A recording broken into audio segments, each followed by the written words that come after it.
And once again, we're back together. Right, we're continuing on question 4.2 on functions for the Technical Maths 2024 May-June exam. So please, if you haven't subscribed, make sure you're part of the family. All right, so let's quickly get into it. They say the graph below represents function p and g defined by p of x, that's 8 over x, negative 8 over x, minus 4. All right, so we already know that our asymptotes, this would be a hyperbola, right? We know that our asymptotes or our vertical asymptote would be x is equal to 0, right? And the horizontal asymptote would be y is equal to negative 4. Right, so please, if you have not watched our video on the hyperbola, please go and have a look at it. And then they say g of x is equal to a exponent of x plus q. All right, so in this case, we know that we've got that graph, which is an exponential graph. Right, now they say to you functions p and g have a common horizontal asymptote. All right, so in this case, our horizontal asymptote was minus 4, so it already tells us that that value there should also be negative 4, right? Now they say D is the y-intercept of G. Okay, so this point over here is the y-intercept of G, and C is the x-intercept of both P and G. All right, now let's go for it. They said to you, write down the domain of P. Now please remember that when we're talking about the domain, we are simply talking about where does this graph exist along the x, okay? Are there any restrictions, right? And obviously there should be a restriction in this case, right, on the line y, or rather x is equal to 0, okay? That is the y-intercept. So which means the domain is x is an element of real numbers, so it exists for all values of x, except for x is equal to 0. So x cannot be equal to 0. Okay, right, that is our asymptote. And then they say to us the range of G. Now, remember, when we're talking about the range, we said, well, this is where the graph exists horizontally. And we know that it is limited by this horizontal asymptote here. Right? So the question is, when we go up, we can only reach this point, which is negative 4. Why? Because they said it has the same horizontal asymptote. So it must be negative 4, and it goes all the way till infinity. So in that case, that is our range. So we can say x, or rather y, is an element of negative 4. Okay, so that's negative 4 all the way to infinity. And please note, you do not include negative 4 because in this case, remember the graph does not exist there. It never touches that line. It is the limitation of the graph. Okay, right. And then they say the numerical value of Q. Right, we've already got that. Okay, so Q represents that asymptote, so Q is equal to negative 4. Right, and then they say the coordinates of D. So what happens at D? So the coordinates of D, this is the x-intercept of our exponential graph, okay? Now, I want you to note already that tells us in this case that this is where x is equal to 0. So even if we didn't know anything else, so g of x is a of x, that's a, not 9. So that's a to the exponent of x minus 4, right? So this, we know this is where x is equal to 0. So g of 0 is a to the exponent of 0 minus 4. So that will be anything to the exponent of 0 is 1. So that's 1 minus 4, and so that would be equal to 3. So the coordinates of D would be where x is 0 and y is negative 3. Okay, right, I said 3 instead of negative 3 there. Apologies.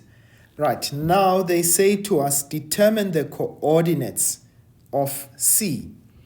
Okay, so C is the point of intersection, or rather the x-intercept of the two graphs. Okay, we've got more information on the hyperbola, and we know this is where y is equal to 0, the x-intercept. So we're going to say P of x is equal to 0 at that point. So that means minus 8 over x minus 4 is equal to 0. So if I say negative 8 over x is equal to 4, right? If I cross multiply, that becomes 4x is equal to negative 8. And if I divide both sides by 4, x is equal to negative 2. Okay, right, so the coordinates there would be negative 2 and 0. Okay, right, now they wanted us to find out. In fact, let me just put it on the graph there. So we know this is negative 2 and 0. That's that point C over there. Right, so they want the numerical value of A. Right, now let's go back to this guy. We know that g of x is a to the exponent of x minus 4. But at least now we know one of the other points, right? We know that when x is negative 2, y is 0. Okay? So g of negative 2, that's x, a raised to the exponent of negative 2 minus 4. But this is equal to 0. So we're going to say a minus 2 is equal to 4, right?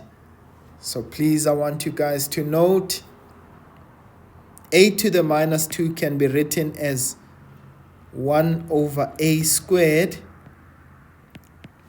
is equal to 4. Now remember, when I invert on the left, I must invert on the right. So that means a squared, so swap these around. This is 4 over 1 will be equal to 1 over 4. Okay, and so that means that a is equal to, if we take the square root,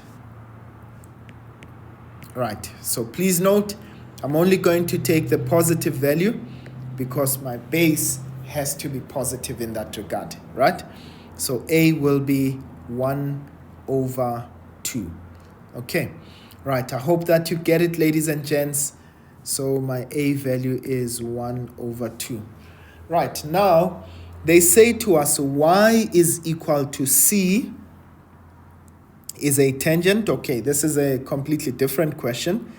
They say y is equal to c is a tangent to a semicircle h, right, which is defined by h of x is equal to r squared minus x squared. The distance between x-intercept, the x-intercept and h, okay, is 10 units. Now, let me just try to draw this graphically. So we've got a semicircle. Okay.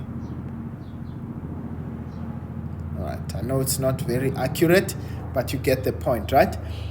So they say it has a tangent. Okay, y is equal to c. So which means it's this tangent over here. So this is the line y is equals to c. So they say to us the distance between the x-intercept and h is 10 units. Okay, so right, so that distance is 10 units. They say sketch the graph of h and the line y is equals to c onto the answer sheet provided clearly show all intercepts with the axes. All right, now I've already kind of done that. Okay, let me just redraw it nicely so that it's a good semicircle. Right, so there's our graph.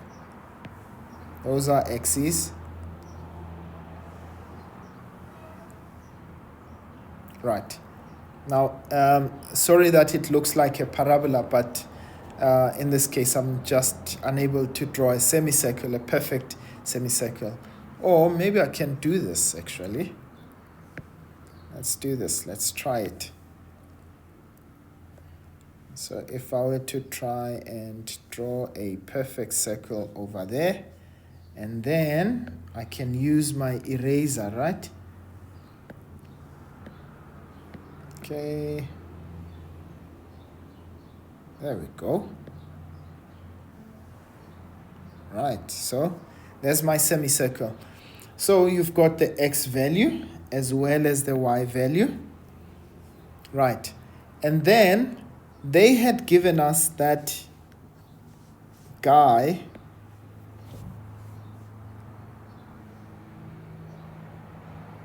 all right, so there it is.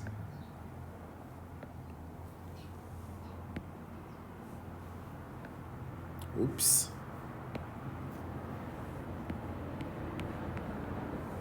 So this is the tangent. Okay. Now remember, it's the line y is equals to c, so it means that the gradient is 0. Okay, let's just remove the ruler.